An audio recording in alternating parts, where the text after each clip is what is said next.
Or as I mentioned, what the markets are doing and their reaction to what's going on with this deepening political crisis in Italy. Now, the former IMF, the International Monetary Fund economist, Carlo Cottarelli, he's trying to form a new government in Italy. But the two anti-establishment and populist parties have pledged to block him.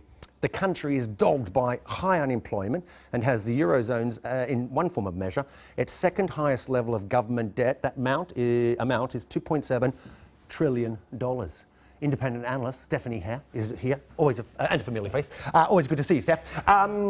Hey, the investors around the world, not only in Italy but around the world, are watching really closely. Are they really nervous that if an election crops up, springs up, that the key focus of that election will be Italy, bye-bye euro?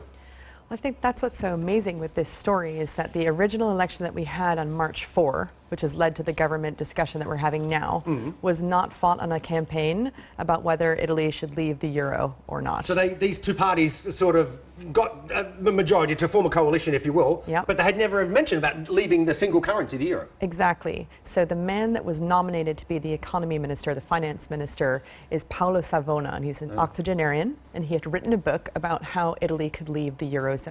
Wow. Right? So when he was put forward to the president to have his nomination for this post approved, the president rejected it and said, I'm happy with everyone else in the cabinet except this minister, because you cannot make a decision or even hint that you might make a decision like this once you're in power without having told people that that's what you wanted to do first. If you want to do it, we need to campaign on it. We have to have a discussion openly as a country. And is there a movement amongst the Italians, the general Italians? Because it's tough, right? Poverty's increasing, unemployment, youth unemployment still very high. Is there a general distaste to Brussels? No, I mean, it's nothing like what we've seen here in the United Kingdom towards the EU, for instance. So Italians in general, the majority of them support the euro. So I think that's also another element here of like, where on earth has this come from? Have we suddenly talked ourselves into a situation where if a snap election occurs, and we will know that within the next day or two, whether or not that will be called, that would happen in September or October, and suddenly the campaign for that could become a de facto referendum on whether or not Italy stays in the eurozone. And while all this, very briefly, uncertainty is going on, as I said, the cost of borrowing, right? It's Italian bonds, a government debt. That determines what the Italians pay to service their debt. That's gone through the roof or risen sharply. That's problematic for a country that's got $2.7 trillion.